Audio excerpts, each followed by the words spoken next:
all of the challenges and obstacles that we're constantly talking about, whether it's tariffs and unions and so many other things come into play.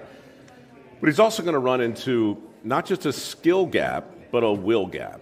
And if we don't have a workforce that is enthusiastically prepared to go to work, if we don't have a workforce who is disabused of the stigmas and the stereotypes and the myths and the misperceptions that have kept millions of kids from giving these jobs an honest look, we're going to have a whole different type of problem. Sorry for the filibuster, but one last thought.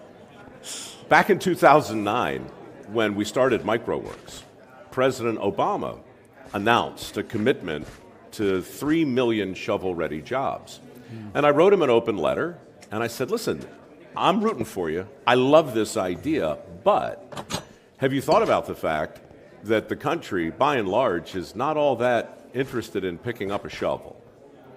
And if you don't create some kind of enthusiasm for the very jobs you're determined to create, then you're going to wind up in a pretty nasty feedback loop.